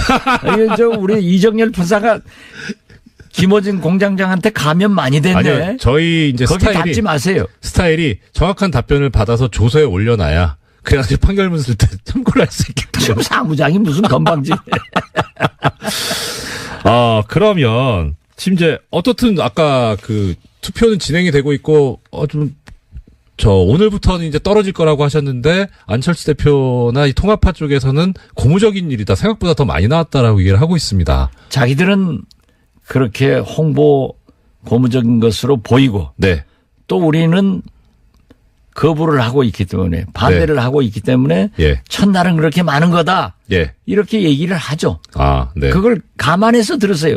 정치인 말은 네. 정치인은 말은 좀 감안할 필요가 있고 정치인은 유리한 것만 얘기하는 거예요. 우리가 판사예요. 우리 피고인은 예. 자기도 그러잖아요. 재판할 때. 피고인이 유리한 얘기만 해라. 네. 그리고 불리한 얘기는 진술 거부해도 된다 하고 네, 그렇습니다. 얘기하잖아요. 아니, 근데 거기서는 그러더니 또 여기서는 그렇게 바뀌어. 대표님 사람이. 여기 피고인으로 계신 게 아니니까. 나 피고인이에요. 자, 그러면 지금 이제 통합 관련해가지고 계속 지금 이제 이번 주에 현안이 되고 있어서 통합으로 이제 결론이 나왔을 때 여러 가지 장애물이 있고 넘어야 될 산이 많습니다만 그럼 이제 대표님을 비롯한 이 통합 반대파 쪽에서는 어떤 생각과 계획을 가지고 계시는 겁니까? 이 시나리오라든가 로드맵은 어떠신지. 그러기 전에 한 가지만 얘기할게요. 정당이라는 것이 네. 국고보조, 네. 국민 세금으로 움직입니다. 그렇죠. 그런데 네. 전에 전라남도 지사 나왔다가 이제 실패한 사람이 저한테 그런 얘기를 하더라고요. 예. 문자 비용만 20억 넘게 써가지고 도저히 선거를 못 하겠다. 그래요. 예. 그런데 지금 당비로 박지원님, 이정열님 당원 네네. 이름을 넣어서 투표를 하라고 이렇게 독려를 하고 있고 찬성하라고 독려하고 있단 말이에요. 네. 그런데 어떤 분이 오늘 아침에 보내왔는데 어제 11번을 받았대요. 그리고 폭탄이네요. 저희 사무국장도 10번 받고 어떤 분은 6번 받았다는 사람이 제일 적어요. 네. 엄청나게 보낸 거예요. 그런데 기가 막히게 박지원 제 아내한테는 안 보내더라고요. 왜요? 저는 반대하는 걸 아니까. 이래서 과연 그것까지 지금 신경을 쓰고 하고 있다. 과연 그렇죠. 아, 과연 국민이 준 이 국고보조 혈세로 네. 이러한 것을 사용 개인적으로 할 수 있는가 이걸 아마 법적 검토를 해야 되겠고 제가 당대표를 하면서는 매월 국민의 혈세이기 때문에 당 재정을 의원총회에 보고하고 네. 의원들의 질문을 받고 홈페이지에 공고를 했어요. 예, 당원들도 알아야 되고. 네. 예. 그런데 국민도 알아야죠. 네. 이 국민 돈이에요. 그렇죠. 예. 그런데 지금 이 안철수 대표가 당대표 돼서 제가 요구했어요. 우리가 당 개혁 차원에서 이걸 공고했는데 왜 안 하냐? 네. 그러니까 김관영 사무총장이 하겠습니다. 예.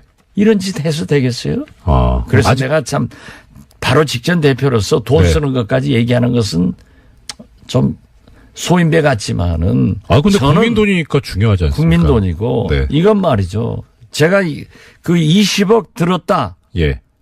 하는 그 얘기를 상기시키면은 이거 어제만 하더라도 제가 생각할 땐 수억 들었을 거예요. 아. 그러면 오늘 3일만 또 하면은 하고. 어떻게 네. 될 것인가. 예. 그래서 제가 이걸 문제 제기를 했기 때문에 김관영 사무총장은 네. 이동섭 선관위원장은 중단해라. 예. 하지 마라. 네. 하는 얘기를 듣고요. 그러면 이것이 당원 투표가 법적 요건을 갖춘 3분의 1이 투표해서 가결되면 어떻게 할 것이냐. 네. 전당대회만이 그렇죠. 통합을 법적으로 그렇죠. 해산을 선언할 수 있어요. 네. 아니 부장판사 출신이 법적으로 해야지 그럼 어떻게 해요? 그렇죠. 예. 그러니까 사무장밖에 못해. 그러니까 지금 그 안철수 대표 측 통합파 쪽에서는 이런 법적인 요건을 피해가기 위해서 전당원 투표라는 걸 끌어들인 거 아니냐. 그것은 네. 거듭 말씀드리지만 안철수 신임 투표예요. 그렇기 때문에 우리가요. 네. 서울시장은 유권자 몇 명 이상이 투표해야 된다 하는 법이 없어요. 없죠. 네. 그러나 소환 주민투표법의 난발을 막기 위해서는 네. 유권자 즉 국민의 3분의 1이 투표에 참가해서 과반수 찬성이 돼야 의결된다 해요. 네, 그렇죠. 그건 난발을 방지하기 위해서 하는 거예요. 예.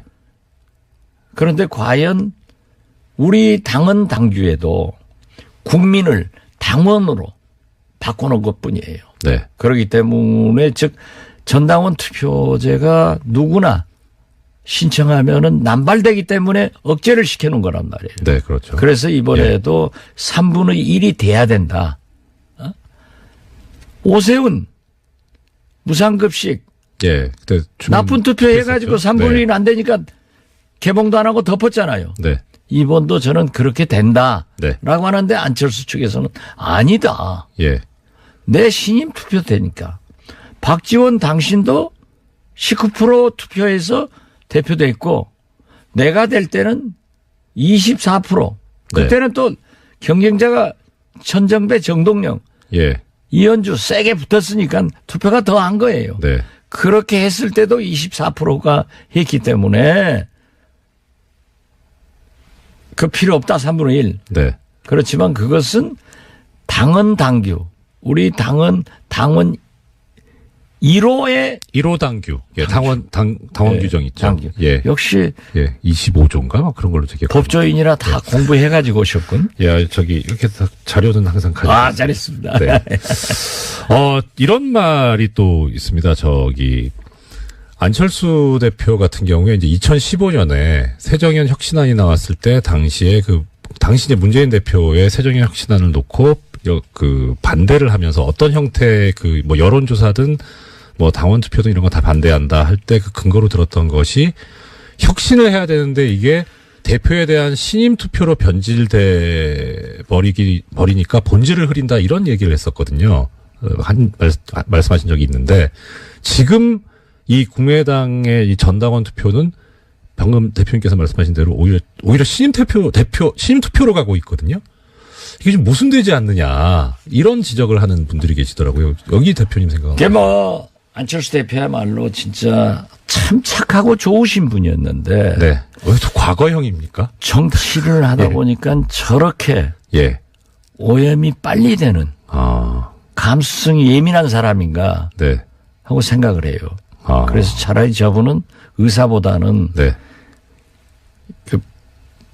연예계로 나갔으면은 아주 잘했을 것 같아. 감수성이 예민해. 그런데 또 예. 어떻게 그렇게 거짓말을 잘하는지. 아까도 봤잖아요. 불과 4개월 전에 예. 절대 TV 예. 공개 토론에서 후보자들이 질문하니까 네. 통합 안 한다. 그리고 저한테 네. 제가 안철수 대표 하기에 얼마나 충성을 해줬습니까? 저에게도 선배님 통합 통짜도 안 꺼냅니다. 네. 중진들, 전직 대표, 당원들, 우리 의원총회에서도 통합 통짜도 안 꺼낸다. 네. 그리고 연대나 한번 생각해보자 라고 했던 분이 유승민하고 만나서는 바꿨단 말이에요. 지금 2015년 새정년 네. 신임 투표에 대해서도 반대했단 말이에요. 네. 그리고 2015년은 2년 전이나 되니까 저도 잊어먹었어요. 아, 시효가 지났다. 아니 그렇게 좀 바꿀 수도 네. 아, 그런 시간이 이게 지났다. 뭐예요? 바로 엊그제하고 예. 저하고 점심 먹으면서 얘기하고 나서 기자한테 가서 2시간 만에 통합만이 살 길이다. 예. 그래서 첫째는 무신분립. 신이 지도자가 신뢰가 없으면 네. 국민이 따르겠어요? 네. 그렇군요. 예. 자, 일단, 오늘 지금 박재원 대표님 말씀 듣고 있는데, 내일은 이제 장진영 최고위원 출연해서 반대쪽 얘기도 한번 저희가 들어보고. 제가 장진영 제고하고 예. 거기하고 이렇게 할 예. 군번은 아니니까. 그렇죠. 당연하죠. 장진영 최고위원 네. 부를 때는 저 네. 부르지 마세요. 아유, 대표님 바쁘신데 이틀 연속 나오실 수 있어요. 뭐 이틀 아니라 3일도 지금은 예. 그냥 나와요. 그 대표님 이거 하나 저 마지막으로 여쭤보겠습니다. 아까 이제 저기 리얼미터에서 여론조사한 그 결과를 이제 발표를 했는데요. 이 친정당 구도에서 그러니까 이제 국민의당과 바른정당 일단은 대표님께 죄송한 말씀입니다만은 통합이 된다고 보고 예 통합이 됐을 때 지금 현재 정당 지지도가 국민의당이 6.8%고 바른정당이 5.6%여서 합치면 12.4%인데 근데 이게 통합이나 뭐 이런 게 벌어지고 난 이후에 보면 통합정당의 지지율이 12.8%로 지금 조사가 됐다고 합니다. 그리고 이제 통합 반대 하시는 그 쪽에서 정당을 새로 만들었을 때는 3.5%로 조사가 됐다고 하고요. 근데 뭐 이 격차는 크게 중요하지 않다고 생각이 되고 저희가 관심이 가고 있는 거는 통합을 하면 시너지 효과가 나타날 거다라고 하는데 지금 0.4% 차이가 나거든요. 이 조사를 대표 입장에서 보실 때 이거 믿을만 한 건지 아니면은 이거는 뭐 좀 문제가 있다고 보시는지 어떠신지요? 저는 그 이하로 나옵니다. 어쩌시 보십시오. 네. 동서화합. 네. 야권 통합은요. 예. 국민이 가장 바라는 일반론입니다. 예. 예. 그러나 혈액형이 다르고 정체성과 가치관이 다른 사람들끼리 정당이 통합해 놓으면은 네. 그걸 혼돈하고 있는 거예요. 예. 그렇기 때문에 12.8%나 나오지. 예. 안철수 대표가 주장하는 3등, 4등이 합치면 2등 된다 하는 예. 것은 또 정치에서 2등은요. 다 떨어져요. 2등 되는 거 봤어요? 원래 우리 선거구제가 2등이 용납이 안 되는 거잖아요. 2등, 4등까지 되는 기초의원은 몇 명 될 예. 거예요. 거긴데. 그러나 네. 17개 광역단체에서 싸그리 낙선하면은 국민의당이 신당이 통합당이 승리했다고 하겠어요? 그렇기 때문에 저는 12.8%는 네. 국민의 막연한 네. 동서화합 그리고 야권 통합을 해서 좀 정부 여당을 견제해라 네. 하는 희망사항이 포함되어 있고 우리 반대가 신당을 창당했을 때 우리 반대 세력을 3.5%로 하는 것은 네. 어째서 너희들은 또 분열했냐? 그런 징벌적 요 사항이 여기에 포함됐기 때문에 저는 그렇게 됐다. 네. 이렇게 보지. 그러나 이 흐름이 네네. 중요한 거예요. 예. 그래서 분열하지 말고 분열의 안철수, 네. 당신 그 초심으로 그 새 정치로 돌아와 주세요. 하고 노래 한번 부르고 싶습니다. 예, 여론조사 결과에 대해서도 이렇게 탁월하게 분석을 해주신 우리 국민의당 박지원 전 대표님 모시고 말씀 들어봤습니다. 오늘 말씀. 그런데요. 예. 내일 장진영 최고위원이 나온다고 하니까 한 말씀 네. 하는데 네. 우리 당원들이 여러 사람 있어요. 예. 그런데 어떤 전에 지난 총선 때 우리 국민의당으로 출마를 했대요, 서울에서. 네네. 그래가지고 낙선하고 지역위원장 아닌데 네. 이 양반이 SNS에다가 예. 배낭에다가 강목 몇십 개씩 넣어가지고 때려 부시자. 이건 흔히 그런 거 있는 거예요.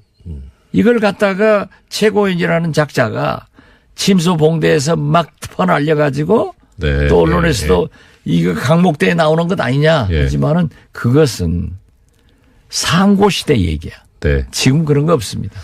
그 그런 거 부분도 내일 묻지 한번. 마세요. 예. 묻지 말까요? 한번 해보려고. 그거 물으면은 네. 또 전 부르세요. 알겠습니다. 지금까지 국민의당 박지원 전 대표님 모시고 말씀 들어봤습니다. 감사합니다. 훨씬 잘합니다. 고맙습니다. 김어준 아웃. 예, 입국 금지 조치 부탁드립니다. 하겠습니다. 네. 감사합니다. 예, 불친절한 AS입니다. 이 불친절 해야 될 것 같습니다. 일단 하나 말씀드릴 것이 어제 2017 TBS 대상 시상식이 있었습니다. 예상하셨다시피 김어준의 뉴스공장이 2년 연속 대상을 받았는데요. 거액의 상금을 받은 제작진이 없으면 못 받는 거지. 예, 공장장 빼고 사이좋게 N등분해서 나눠 가졌다고 하는 소식을 전해드립니다. 횡령 배임에 의심이 드는데 여기에 관해서 공장장님 이의가 있으시면 저희 법무법인을 찾아주시기 바랍니다. 어떻게 해요? 휴가 가시는 게 잘못이지. 그리고 수상소감은 대표님 하와이 보내주세요 였다고 합니다. 예. 작가분들께서 59만 9천원짜리 땡처리 상품도 찾아냈다고 하니까 정 대표님, 예. 빨리 좀 보내주시고요. 참여해주신 청취자 여러분들, 소식 전해드리겠습니다. 오프닝 누군지 알려줘요. 네. 짐작하셨겠지만 공장장님 아닙니다. 개그맨 안윤상 씨께서 수고를 해 주셨습니다. 그리고 오프닝이 없어가지고, 제 오프닝이 없어가지고 좀 서운하셨다는 그런 말씀도 많이 주셨는데, 예, 제가 준비한 게 있었는데 내일 더 자세히 말씀을 드리겠습니다만, 일단 하나 소식을 전해드리자면, 삼성 언론 장학생, 드디어 첫 기사가 나왔습니다. 미디어 오늘에서, 보도를 어제 했었네요. 예, 삼성 언론재단 언론인 지원 왜 논란인가? 라고 기사를 미디어 오늘에서 해주셨고, 그리고 어제 오프닝 때 말씀드렸던 미디어 오늘 그 여론조사 기사 내려갔습니다. 그리고 사라졌다고 하는 기사는 또 다시 올라왔습니다. 제가 한 일은 아닌 것 같고 이 뉴스 공장의 위력에 새삼 다시 또 경의를 표합니다. 지금까지 불친절한 AS였습니다.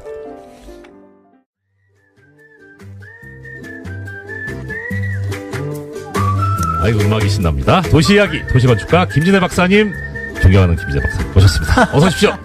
사랑하는를 바꾸세요. 저 속마음은 그런데요. 전에 한번 박사님 방송 듣다가 정조대왕 참 섹시하다고 하셨었잖아요. 그 제 표현은 아닙니다. 제 그러세요? 표현은 아닌데 하여튼 네. 그런 의미였죠. 예. 하여튼 여러 가지 의미에서 굉장히 흥미로워. 예. 예, 근데 그 소리를 질투심 느꼈었거든요. 여자들도 좋아하지만 네. 남자들이 그렇게 좋아하더라고 그 얘기를. 그러면서 그럼요. 그래서 정조가 꿈에 나온다니 막 이러면서 막 이러면서 예. 근데 우리 여자들이 굉장히 로맨스를 많이 갖고 있으니까 네. 아마 이정열 판사님도 누구의 꿈에 나오실 거예요 아마. 그 꿈에 제가 나오는 그 꿈을 꾸신 분께서 꼭 돼지 꿈이니까 로또를 사셔야 한다는 네. 조언을 드립니다. 자, 지금 저는 모든 게스트들이 한 번씩은 얘기하시니까 저는 이정열 판사님 이번에 권한대행 하시면서 네. 매일매일 여성 게스트를 모시는 것에 대해서 정말 예찬드립니다. 유시춘 선생님, 네. 오늘은 또 문미향 선생님 네네. 해가지고 오는데 내일도 예. 그거 굉장히 좋은 겁니다. 근데 본인이 직접 섭외해서 네. 하셨을 것도 같고요. 예, 유신 선생님은 제가 직접 글쎄요. 그랬을 것 같습니다. 그래서 역시 안목이 남다르다. 사실 여성이라서 그런 게 아니라 워낙 훌륭하시니까. 그래서 여성 중에 훌륭한 사람을 보는 안목이 그 세상에 많지 않으니까는요. 예. 네.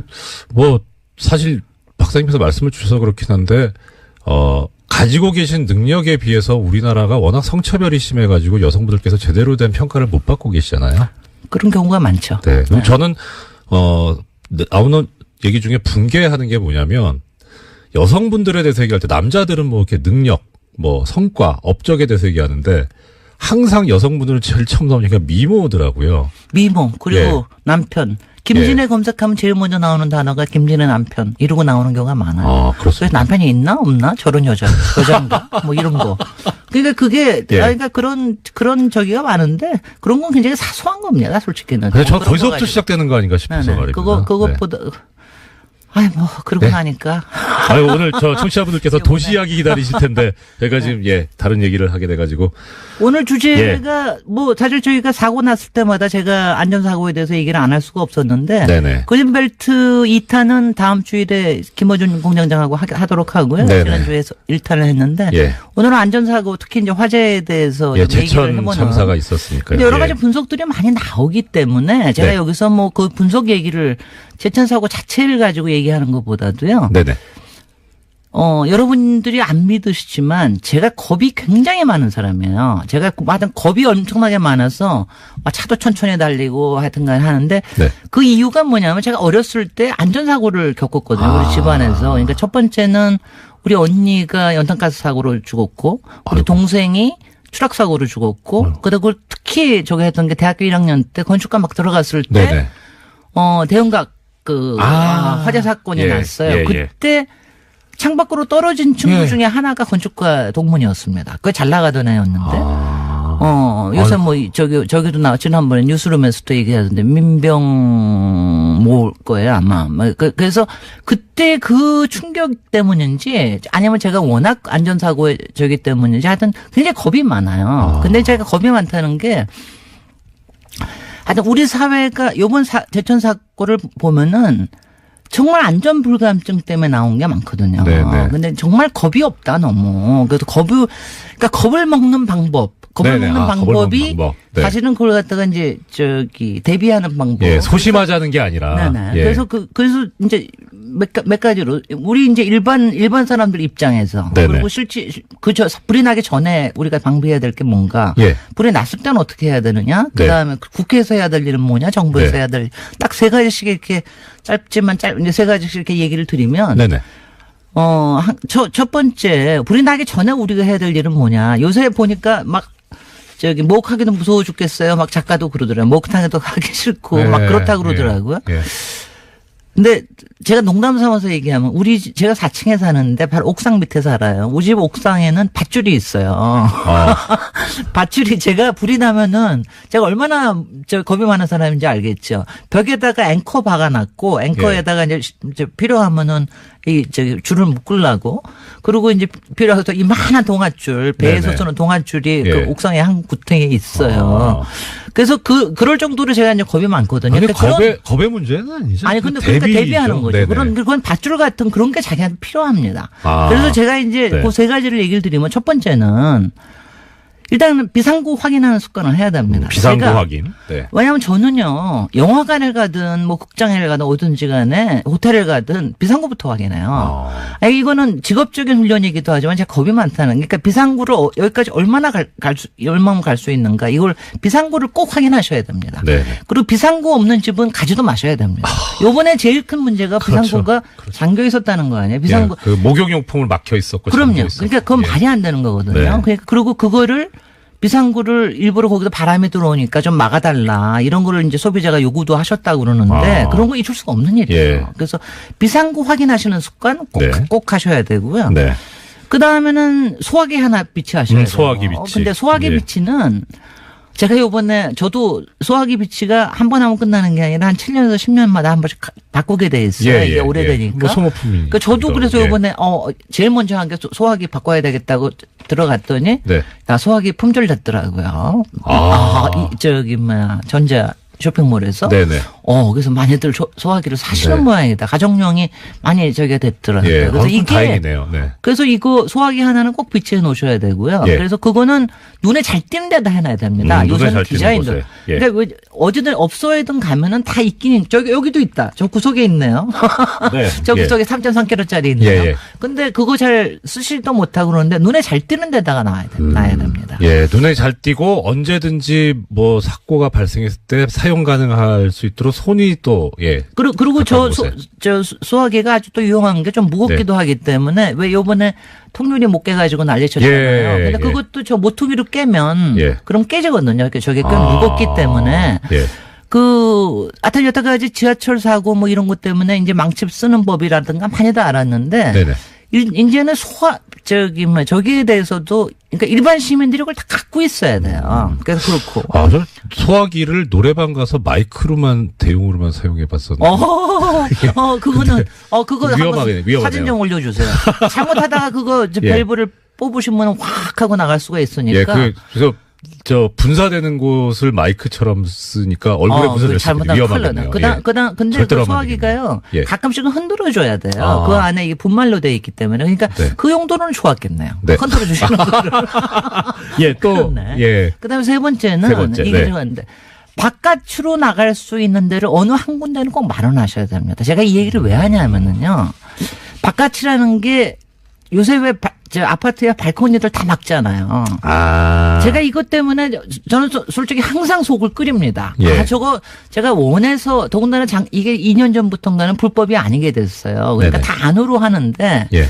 이게 굉장히 문제거든요. 그러니까 바깥이 있으면 발코니 조그만 거 하나라도 있으면 네. 사람들이 그쪽에 대피할 수도 있고 필요하면 거기 가서 사다리 타고 내려갈 수도 있고 네네. 이 바깥이 그리고 불길도 잘 안 올라붙습니다. 그래서 제가 아파트에 계시는 분들은 제가 옥상으로 뛰어나가는 걸 고민하듯이 네네. 그러니까 이게 요새는 이제 좀 크니까 몇 개가 방 앞에 발코니들이 여러 개가 예, 있잖아요. 예, 그 중에 하나는 제발 좀 막지 마시라. 하나 정도는 그걸로 나가서 피할 수 있게. 그렇구나. 이게 좀 다른 말씀인데 요새는 이제 공동주택이 많이 금연 건물화 돼가지고. 네. 근데 원래 안방 앞에 발코니나 이 베란다가 흡연자들한테는 흡연실. 근데 그거는 흡연하는 거는요. 흡연이라는 게 바로 연기가 바로 위로 예. 올라가기 때문에 그게 이렇게 속 바람직한 건 아니에요. 근데 네. 한 군데로 쭉 열려 있으면요. 필요하면은 밧줄을 타고 바로 밑으로 내려가거나 위로 올라갈 수도 있거든요. 그러니까 그런 소통이 된다는 게 굉장히 중요한 거예요. 아래 윗집이나 옆집하고도 그런 거에 대해서 그런 거를 좀 얘기해 되겠네요. 놓으면 굉장히 좋아요. 네. 그러니까 예전에는 발코니가 있어서 그런 걱정이 훨씬 덜했습니다. 그래서 요거 세 가지, 그러니까 굉장히 많습니다. 예. 예방에 대해서 굉장히 여러 가지가 많은데, 네. 요 세 가지. 예. 비상구 확인, 예. 소화기 비치, 네. 그 다음에 바깥 외부에 들어가는 공간을 하나 예. 꼭 마련해 봅시다. 요거 네. 세 가지. 이거는 사실 박사님께서 겁이 많다라고 하셔서 그렇게 전제를 하셨지만 겁의 문제가 아니고 지금 9992님도 말씀 주셨어요. 말씀하신 모든 게 이게 다 상식이다. 네, 상식인데 습관이 돼야 돼요. 네. 습관이 되는 게 굉장히 중요합니다. 습관이 되는 게 너무 중요합니다. 예. 그 말씀 죄송한데요. 이동규님께서 이런 문자 주셨습니다. 뉴스공장에 여자 게스트가 안 나오는 건 성차별 때문이 아니다. 공장장과 같은 스튜디오에 있는 게 여자로서 쉬운 일이냐. 이런 말씀 주셨습니다. 어떻게 생각하세요? 그래서 별로 남자로 안 보이던데? 큰일 났다. 털보로만 보이던데? 네.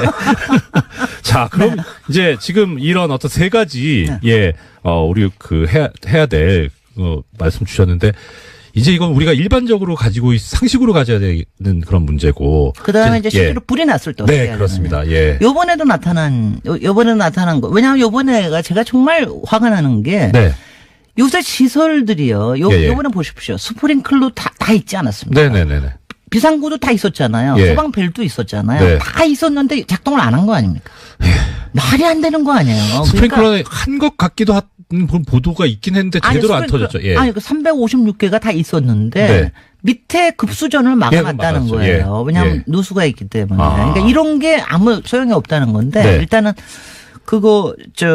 일단 불이 났을 때는 맨 처음에 하는 거 일단 도망가는 거예요. 처음에는 어떻게 불하고 맞서 싸우겠습니까? 아니요. 처음에는 이제 도망가죠. 소화기가 네. 기껏해서 나오면은 15초 나옵니다. 10초에서 15초밖에 안 나옵니다. 저게 저기 하는 게 아니에요. 예. 그러니까 10초에서 15초만 나면 그때 불이 안 꺼지면 도망가야 됩니다. 도망가는데 네. 아니 왜냐하면 이게 도망간다는 걸 사람들이 왜냐하면 생각을 잘 못해요. 내가 이건 뭐 별 문제가 없겠지 뭐 이런 생각을 하시는데 도망가야 됩니다. 네. 그리고 도망을 이제 어떻게 어디로 가느냐 저기 하는데 하나는 처음에 도망가실 때 이번에도 제가 불에 타 죽는 경우가 많지 않은 건 아시죠? 그렇죠. 예. 먼저 유독가스를 맞고 질식해서 정신이 혼미한 상태에서 타 죽는 거거든요. 네. 그러니까 도망가실 때 저기 하는 게 물수건. 예. 물수건하고 네. 물수건 그러니까 수건이 아니라도 어떤 뭐. 옷도 상관없어요. 네. 하면 물수건을 입에다 대고 나가는 게 있어야 됩니다. 네. 이번에도 스프링클러가 터졌으면 그게 이제 굉장히 연기가 가라앉았을 거예요. 근데 나갈 때는 요 같은 게 특히 애들은 그리고 온몸에다 물 뿌리면 더 좋습니다. 야, 말씀 더 들어야 되는데 한 해 동안 고생을 많이. 아니야. 네. 요거 하고.